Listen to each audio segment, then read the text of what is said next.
All right, peace, peace, peace, peace, peace. Welcome to the Mixed Metals Podcast. I believe this is episode 13, 14, depending on where I put it in the order. It's been another little minute, but I promise more consistency. I promise, I promise, I promise. It's just a lot going on right now. School and work and everything like that. But I will graduate this year. I will be much, much, much more consistent. As far as I'll say my goal is to reach episode 50 at least this year. And that's about halfway through the year. So we should be able to accomplish that. And apologies for my hair. It's looking bad right now, but today I will be getting a retwist. So shout out to that. Shout out to that. I think right now what we're gonna do is the Killer Mike episode finally. So uh when I first started the podcast, I set out to do a little trilogy kind of review interweaving of three albums that I felt are like important in the growth of hip hop, the growth of Southern hip hop, the growth of New York hip hop, the growth of the genre in general, and the growth of the certain people in this, in this review. Uh, so I set out to do a review of 444 by Jay-Z, Mr. Morale and the Big Steppers by Kendrick Lamar, and Michael by Killer Mike. We are now at the Michael section. And it's kind of bittersweet. I've enjoyed talking about these albums in general. Because these are really, really important albums to me, especially 444. I think that there are things on that album that I still haven't, that where I still haven't reached the age to be able to grasp, the concept of what Hove was talking about. So there's that. There are trials and tribulations that Kendrick went through in his album, and Michael for sure. So I just feel like these albums uh are what it looks like when you are you are a rapper at a high level, or you are an artist at a high level, and you have reached a point in an age in your life where you can sit back and reflect but still keep going. Because I mean, I think Jay-Z is still doing amazing things in the culture. I still think that Kendrick is doing amazing things in the culture, and I for sure think that Michael, that Killer Mike is doing amazing things in the culture. Got banks and merchandise and drinks and that kind of stuff. He's trying to build up Atlanta, um, and just build up the Black community in general. So I think that these three albums represent what was being talked about at the beginning of hip hop. They were trying to get to this place. Um, and I just think that in their own way, especially I think that they all tried to convey a message that that hey, this is where hip hop is right now. You know what I mean? It's in good hands. um I would love to hand it off, but while I got it right now, I'm just letting you know where I am with it. So I'm not gonna do like a track by track breakdown of this album, but I am going. Well, I'm gonna just kind of lightly talk about each song, I guess, or songs that really really stood out to me. Obviously with the first song, "Down by Law," uh, I also do a lot of like research on the music that I love. Killer Mike in general. I mean, I've been listening since Dungeon Family, since I think Adidas, that song Adidas, when they had it with Outkast and all them, and they was doing that little dance or whatever. I've been a Killer Mike fan, but I really really became a Killer Mike fan with Run the Jewels. I went to the concert this past year. It was amazing. I think that for them to be at those points in their careers, and I think they were celebrating 10 years of Run the Jewels. So just to see how far they come in a relatively short amount of time was pretty cool. and the relationship was kind of forged just off a whim. I think that rap music by Killer Mike was entirely produced by LP, and they figured, I think Killer Mike liked what he heard and saw in LP as far as rapping ability too, and so they was like, fuck it, let's just make a group. So that was pretty cool to see, and I think that they have put out 4 amazing albums. Hoping to get at least one more, possibly two, and maybe from there, I don't want to ever see them like break up. But if they do get to the point where they feel like they kind of evolve from each other, I would like to still see maybe an EP here or there, or like a single here and there. I just I like that friendship. I like that partnership as far as hip hop goes. Um, so starting with the first song, "Down by Law," by Killer Mike and CeeLo Green. Uh, the reason for me mentioning the research earlier was because Killer Mike said that he recorded this song years ago, when he referred to Obama as as saying free all my niggas or whatever. That was at the time he recorded this song at the time that Barack Obama was still the president. And we've had 2 presidents since then. So that should just tell you that, he's been holding on to some songs for a while, but they still hit just as hard. And I think that, just the name of the song, Down by Law, is to me, my interpretation of it is that, like, I believe that I mentioned it in a previous review, but uh my Mima, growing up, her last year of high school was the first year of integration. So, I'm not that far removed from uh the races, the Jim Crow South and that kind of stuff. So uh my Mima always told me, there are already 2 strikes against you, and on the third you strike out. So number one, I'm a male, and number two, I'm a black male. So you kind of just without even speaking to anybody else or anything going on, or without even making eye contact or anything like that, you are already kind of counted against. You got 2 strikes counted against you. So to me, that's what the down by law means, and I mean, hello my nigga, hello and hello my nigga, please keep it mellow my niggas. uh he just I man, it's like it's a passionate plea, especially at the beginning of an album. I think that's incredible that he was able to make this the intro, um and to have CeeLo, just the whole Atlanta connection, the Dungeon family connection, and all of that. I just think that was probably very, very important to him. Because I mean, they grew up around the Dungeon family has like deeply rooted history in Atlanta and just in music in general. So I imagine that they are people that have stayed friends. I know that Goody Mob had a little issue with CeeLo. The rest of Goody Mob, I should say, had an issue with CeeLo, but they was able to patch that up. Thank God, and still make music, still do what they do. Uh, so that's been good to see. But it's like, for that to be the first song, to me, just represents like friendship and stand together through those tough times and that kind of thing. I think that features matter a lot. You know what I mean? Some in some cases, I think that features matter a lot. Like I think that it may be sometimes where somebody else make a suggestion as far as who should be on this song, but I think that I bet you that CeeLo was handpicked by Killer Mike to be on that song. So I think that song is an incredible opening to an album. Shed Tears, he had like a gospel tinge to it, with the chorus singing in the background, and that kind of thing. We've all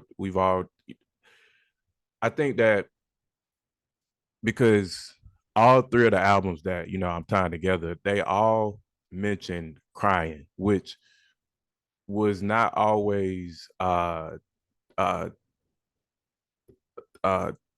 approved, I guess. you could say, in the black community for one, and the hip hop community for sure.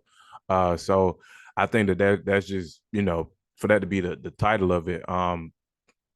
Obviously you got the Tupacs and all of that, shed so many tears and all that, but uh crying and all of that, because we as black men are looked at as the tough ones, and uh how it's supposed to be, like we ain't never supposed to show emotion and that kind of stuff. And I was kind of raised under that guise.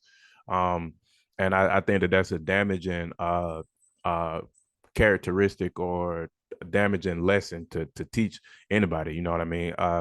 If you just pin up all those emotions, you know what I mean, it can, emotions can become physical at a certain point, and I don't think that we ever, want that to take place, as much as we can say we do, or what have you. I just think that um me personally, I cry when I'm like really, really sad. You know what I mean? Like when something really, really has me down. I can't say that I've had a lot of experience with shedding tears of joy. And that's just me personally. I don't, I'm not sure why. And that could be kind of connected to the stigma of like what you're crying for, and that kind of thing. So I just think that it's important, as men, and as men of this culture we call hip hop, to to be able to be vulnerable and to express ourselves in whatever way that may be, you know what I mean, just as long as it's not, you're not putting your hands on somebody else, or as long as you're not hurting nobody. I just think that is healthy. I think that this was a healthy track, to put second on this album. Run featuring Young Thug. And there's another one about the features. So to me, uh, obviously, I believe that was probably recorded, well before Young Thug unfortunately got locked up. But um, I just, at the beginning of this song, he had a little interlude with Dave Chappelle speaking about we kind of always wonder why it's us, you know what I mean? But while we wondering, we got to keep moving, because if you get caught up in a certain spot, or you get caught looking back, you know what I mean, then you stay there, so um I think that was pretty dope. And Dave Chappelle just on albums in general, because he was all over a Ti album as well, and I loved his narration there. um but Dave Chappelle is one of the greats at what he does. I think that he's one of the great, like, just public speakers. Beyond being just a comedian, I think that he's just one of the greatest public speakers that we have in our culture. And I'm thankful that I've been alive during his reign as a comedian and as a human being. So to me, this song just it doesn't represent, it doesn't tell me to run away per se, but it just tells me to keep running, in my opinion. That's the message that I got from this song. um and we can move on to the next one. N Rich, which nigga rich, or En Rich. I think that that's a play on words there. um I just, man, I Killer Mike, he the on the surface, I feel like a lot of his songs, a lot of his music may seem like simple. um but I just think that if you listen it, like if you truly listen to it, you may not even necessarily to be able to like directly relate to it, but I just I just think, like, so I'm here reading the lyrics. Jesus was a nigga, my nigga killed him. My nigga rose, you know what I mean? So uh the Bible's description of Jesus paints a picture of him being not Caucasian, if you will. Um, so whatever you believe, he had hair like wool. I don't know a lot of non-black people with hair like wool. I can't, I can't think of anybody with, because you could say that my hair here is like wool, and I don't know a lot of non-black people with hair like mine. And people who attempt to have, like the aesthetic still don't have the material, if you catch my drift. So uh the Jesus was a nigga, my nigga killed him, my nigga rose. So I mean that tells a story in just one line. As far as like, so Jesus was a nigga. um and you could believe whatever you choose to believe, but according to Killer Mike, and according to your interpretation would probably lead you to believe that Jesus was a black man. My nigga killed him. There are all kind of setups with Jesus, be it between him and Judas, or just a lot of the people that ended up killing him in the Bible. uh and my nigga rose, you know what I mean? So for if Jesus is, I think that the Bible, like, of course, is everybody's own interpretation, and that's why church is what it is. It's just it's the preacher giving you his interpretation of what the word is. So um for Jesus to have been uh you know basically betrayed, for him to have known what was gonna happen, but also like let it happen, and um and still have empathy in his heart. Forgive them, Father, for they know not what they do. And for him to be able to be killed and to come back from that, I think that he's trying to show you, like, it is a story of motivation, a story of grit, a story of guts, a story of like just will, you know what I mean? So and I mean that's the literally the second line of the song. So I just think that this is um like it is deeper than just what's on the surface with Killer Mike, especially. I think that he is, for whatever reason, not often looked at as a top tier lyricist or whatever. I just think that that people overlook him, and hopefully uh and this is another black and white issue, I guess, but hopefully the Grammys recognize him as, having the rap album of the year, because I truly believe that it was. And I also think that uh, if the Grammys don't do nothing else, I think that they, at least get more eyes on whatever the artist is. And I know that, hip hop don't necessarily get televised for whatever reason. It being the biggest genre in the world, not getting televised is a little weird to me. But um, I just think that where we are with hip hop, I think that it's important for this album to be recognized for what it is and what it does and what it will do. Because I still don't think that it's one of those albums where like a Hear My Dear from Marvin Gaye, where at the time of its release it ain't necessarily looked at as what it is. But Hear My Dear may be, I can't say his best album, but Hear My Dear is at least possibly Marvin Gaye's second best album, and he had a lot of albums, like over 20. So um but that wasn't the case when he was alive, and that wasn't the case when right when he died. It's just been looked at, like, here recently, like past 10-15 years, as being one of his best works. And I'm hoping that Killer Mike is still alive for this album to be recognized for what it is, for what it's worth. And I think that um there are going to be a lot more albums like these, like the 444s, like the Mr. Morale and Big Steppers, and like the Michaels. That there are going to be many more albums like these. um and there have been many more albums like those, like where it's an older artist kind of reflecting, rather than still being in the streets and being active and doing all those things. It's a lot of reflection going on in hip hop, because I mean we've lost a lot of artists, since, I mean, even since Mr. Morale, since 444, we've lost a lot of artists, and I mean it's just sad. We've lost a lot of young artists, especially, man. It's just, you know, I have a thing personally where I don't want to go to a funeral of someone younger than me, unless it's like family, because it's just I don't know, man. I'm only 30, man. You know what I mean? And I know that I've seen a lot in my lifetime. I've seen, everybody got their own experience. Uh, I've seen things that, I've seen things at younger ages that, a lot of my contemporaries probably don't necessarily can't relate to.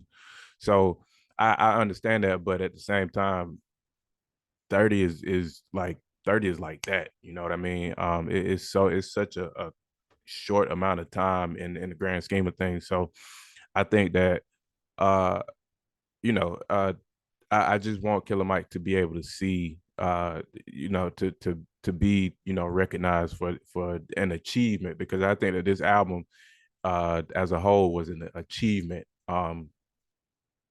for hip hop. Uh so the next song is Talking That Shit. And it's with the DJ Paul intro, and the DJ, I think DJ Paul did this beat.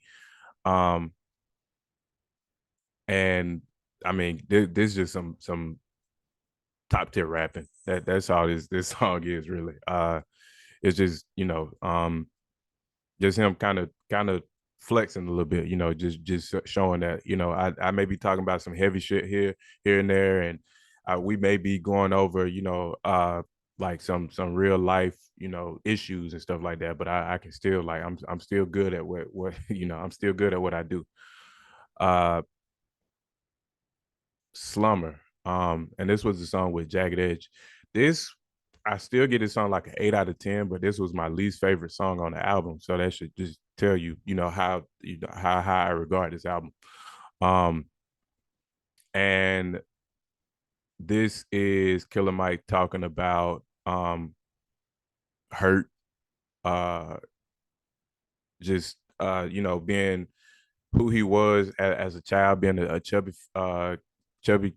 kid. He's always been the chubby guy, and all of that, and he's made light of that. He's turned that into a superpower in his later years, and I appreciate that. uh he spoke about the having a relationship as a teenager, and it, being physical, and it turned into pregnancy, and him kind of not being ready for it, but still, you gotta, like, when, especially a teenage pregnancy. I'm a baby of a teenage pregnancy, and uh I can imagine that, when my mama told my dad that, that she was pregnant, I can imagine that it was probably a shock to him. But at the end of the day, you gotta do what you gotta do. You know what I mean? You gotta man up. You gotta get, what I'm saying, that old, like, cliche, what is it? Pull yourself up by the bootstraps, whatever the hell that means. You gotta be able to you know to provide for this child, and those kind of things. So I can imagine that probably was shocking to hear, but at the same time, you gotta be able to uh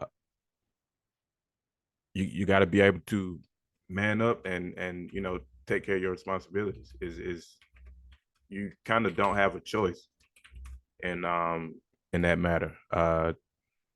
You have a choice. I take that back. You have a choice, but for most, the correct choice would be to take care of your responsibility, whatever that may be.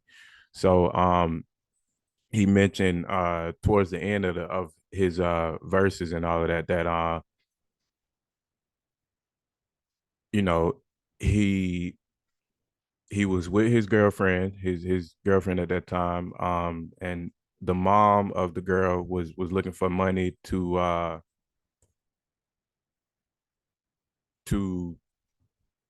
pay for an abortion. um and abortion, when in and of itself, is pretty, it's a touchy subject in general. And for that to have, I the man kind of has no input on whether or not a baby is to be kept. Um, and so you kind of got to deal with whatever the decision is. And either way that goes, I can imagine is tough. So for it to already be decided and for the mama to be asking for money for that uh abortion is you know um especially as a kid, man. Like you're when you're a teenager, you are a kid, and like people still call me kid. You know what I mean? Like some people that I deal with on a day-to-day basis are able to call me a kid. And I'm, like I said, I'm 30 years old. So uh a teenager is, you haven't it's so much that you haven't seen yet. So I could just, I can't relate necessarily because I don't have any kids, but like I said, I am a child of teenage pregnancy. So I just I try to put myself in my daddy's shoes, like, wow, like what we gonna do? And either way, what we gonna do? Um, where do I need to work? What I need to how much is this gonna be? What is our relationship gonna be? Between the parents of the child, and uh if she does or doesn't keep it, it's just so many questions, and that I'm sure was going through his head. And so she was going for the procedure, $400 apparently. And he was saying that if he knew that, all along that, this was that the plan was to not keep the child, and he wouldn't have even told anybody. I can imagine that he was like, you probably go through a few stages of not grief necessarily, but you probably go through a few stages of just emotions, of a few emotional stages where you like you kind of you're in shock, and then you in acceptance, and then you excited, and then maybe you are fearful, and those kind of things. So I can imagine that he was going through all of these emotions, and then when he finally got to the point where he felt comfortable telling people, he was probably excited. He was probably excited and scared at the same time. I'm just trying to put myself in those shoes. But then he was probably where um where he probably at the point where he was, accepting of the fact, that, hey, like I'm about to have a child. But for it to already be decided, like I was saying earlier, for it to already be decided that, that we're not keeping it, I know that was probably crushing to him, because he finally got to the point where he was okay telling people. He was probably finally at the point where he was like excited about it, finally at the point where he was uh looking forward to what was going to happen. But then, it had already been, decided for him. The story had already been written, to so to speak, that that we not going to be keeping this baby. And he said he wouldn't have told his people had he known that, and he would have kept it a secret. And that's the last line to that song. And I mean, that's wow. This is probably the most talked about song on the album. Scientists and engineers. It's just some more high level rapping. It's just he had Andre 3000 on it, and like I whenever I talk to my friends about Andre 3000, again, I put myself in those shoes where I'm like, okay, the person that would make this song great, I think that this song is good, but the person that would make this song great is probably Andre 3000. So regardless, I'm gonna just put my best foot forward. I'm not changing no verses. I can't. You can't change your verse to try to out rap Under 3000. It's just not. Is That's somebody that is just a certified killer when it comes to hip hop and rap and putting words together and twisting words and bending them and making rhyming, and it just it's not a lot of people that can do what Andre 3000 can do. So I can just imagine that he was probably like, I'm gonna get my partner on this song, my childhood homeboy, um, and we just gonna get together and rap our ass off. Um, Nothing really specifically that I pulled from this song. Future is also on this song, who is also part of the Dungeon family, who also has roots in the Dungeon family. I'll say.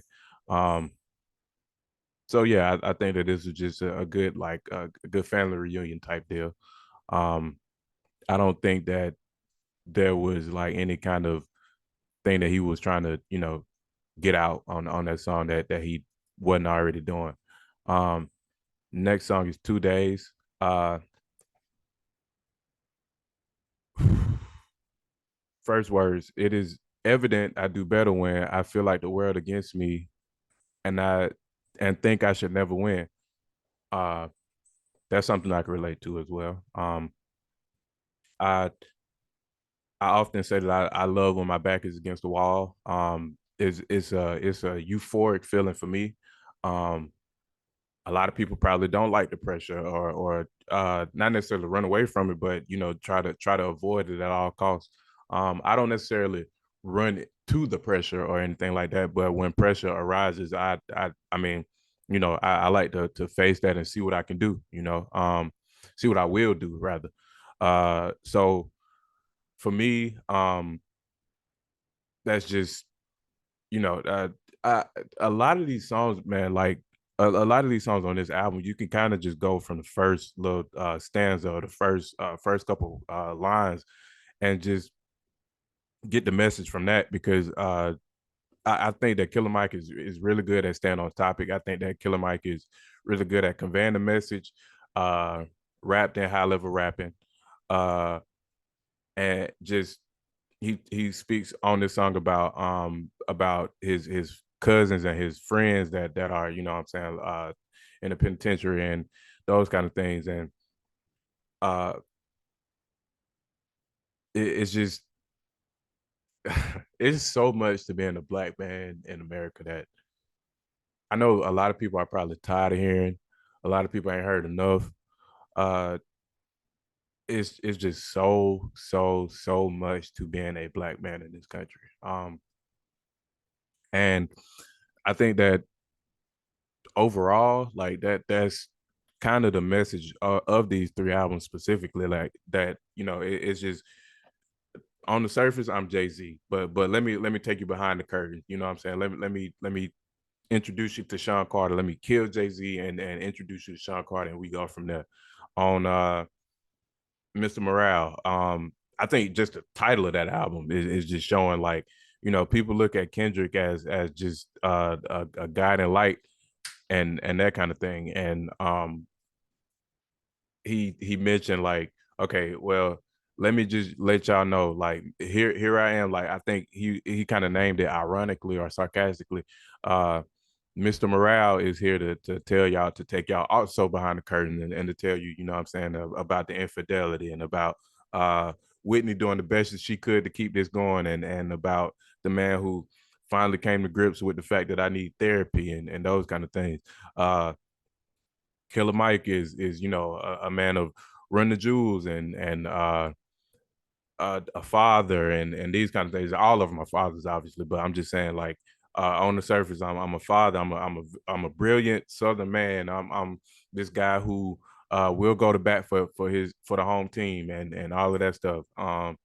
At the concert, as a side note, as at the concert, he when they first came out, he was doing the ATL ho, and the concerts were like they did 4 separate concerts for the 4 albums that they put out. So I can imagine that he probably did that each show, but it was just cool to see the whole crowd on that shit. So anyway, um, it's just it's there is so much to being a black man in this country, and truth be told, we may not ever get our message across. We may not ever get to a point where we share an understanding of each other or of ourselves, or where there is an understanding of us from the outside looking in. But I think that these guys were just kind of doing the best that they could. Um, so that's kind of what I pulled from this song. Uh, Spaceship Views is one of the best guest verses that Currency has put out to me. Currency is another one of my favorite rappers ever. So that was pretty cool to see them on the same song. And I know they was probably well, Currency with the honorable C note and all of them. He Currency is real good friends with them. So that's probably how that came about. But uh I mean, this song is just, talking about smoking and that kind of stuff and just what they think about smoking. I can't necessarily relate to that because I was never much of a smoker. So there's that. So I mean, it's just some more good rapping. XIII is the next song. Uh, and this is this is the hometown record. Uh, uh, I'm looking at the end of the verse here, of the first verse. Thank the Lord I ain't a junkie, I ain't an alcoholic. The pride of Atlanta, Michael Render studied balling all in. Um, just because of the environment that we come up in, especially down here in the South, drugs run rampant, alcohol run rampant. You still, I can't think of a lot of areas that I've lived where there weren't, what I'm saying, like these types of people, around. Now in my middle school, high school years, that there was, there was always, I was in, high level neighborhoods and that kind of stuff. But early college, you see the locals and that kind of thing that who just kind of strung out. When I finally got into the military and I lived on my own, um, certain places in Montgomery you just probably shouldn't go. Certain places that you did go, you know what I mean. You see all kind of uh people just down bad. Out here where I live, you see a lot of people that even on my work route, I see the same people every day doing the same thing, you know what I mean? And it's just sad to see. So um and Killer Mike is I can relate to Killer Mike as far as like questions that he has about religion and that kind of thing. But still, at the end of the day, he say, "Thank the Lord, I ain't a junkie," and I can absolutely relate to that because I mean, just to think about what things are and versus where things could have been is just powerful, man. I'm truly, truly, truly thankful for that. And I pray about that, in one of my 5 prayers a day. The fact that that I'm not I am what I am, and I'm not what I could have been. Um, and I'm still, I'm saying trying to push to where I could be. You know what I mean? I'm grateful for that myself. So it's just a celebration of evolution, and that's what this song here is to me. And towards the end of the album, I kind of just talk about these all together. Something for Junkies with Fabo, another Atlanta artist. Um, he was talking about like he made this song not specifically for the junkies, but he was just giving bits and pieces to each like group of people. Um, and it's just something to think about, something to reflect on, something to to look forward to, and something to um those kind of things. That's the kind of messages that he was putting out, in my opinion. Motherless, the next song, he spoke about, you know, um, losing his mom, and I'm fortunately not at that point in my life. I haven't lost my mom, and where we was just talking about the blessings and the curses and those kind of things, generational curses and all of that. Um, Part of being a child of a teenage pregnancy is you kind of get to live longer with that parent. You know what I'm saying? Chances are, anybody's parent could have been taken away from, senseless killing or, diseases and that kind of thing. But thank God that I still have both my parents. While they're not together, you know what I mean? And they haven't been together since I was a little boy. But I'm thankful that I do have both of my parents, where I can reach them, and I can talk to them and that kind of thing, and I can uh my I will say my mom has a condition where she is our communication is kind of gated, if that makes sense. Is guarded, I guess you could say. Is I'm I will not get into detail, but I just, I don't necessarily, I can't relate to not having my mom. Thank God I can't relate to that. Uh, I don't want to relate to that for a very long time, but I just know that people that I've seen lose their moms, like for instance, my grandma passed away at 60 on my mom's side. And I mean, my granddad is still alive, but for my grandma to have passed at 60, man, 60 is not old at all. Like you think of the people, like some of the celebrities that made it to, like Betty White made it to 99, Bob Barker made it to however old he was. Samuel L. Jackson is like, he's an older man. If I'm not mistaken, Morgan Freeman is uh pushing on 80 or is 80. Um, it's just, unbelievable that to see that. And I'm pretty sure that my grandma died of a broken heart, but at the same time, 60 is just really, really early to see somebody go. Um, yeah, Morgan Freeman is 86. So, I mean, each year is a blessing, obviously, but because that's another part of having younger parents. You know what I mean? You have younger grandparents as well.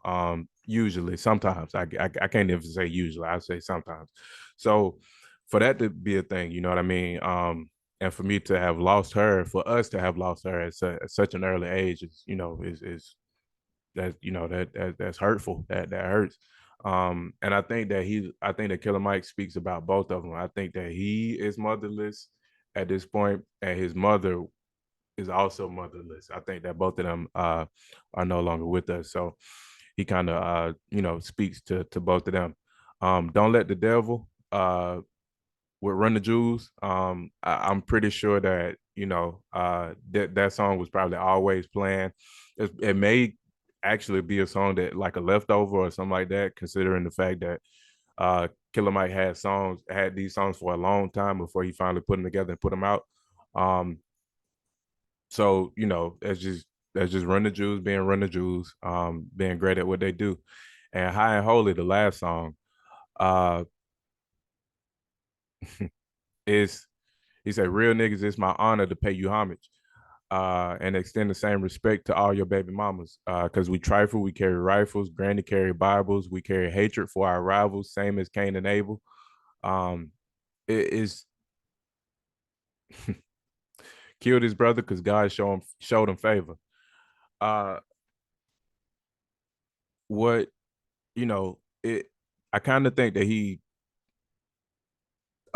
de-escalates, like just walking in the room, he's de-escalating whatever situation is going on. Real niggas, it's an honor to pay you homage, like recognizing the real niggas in the room.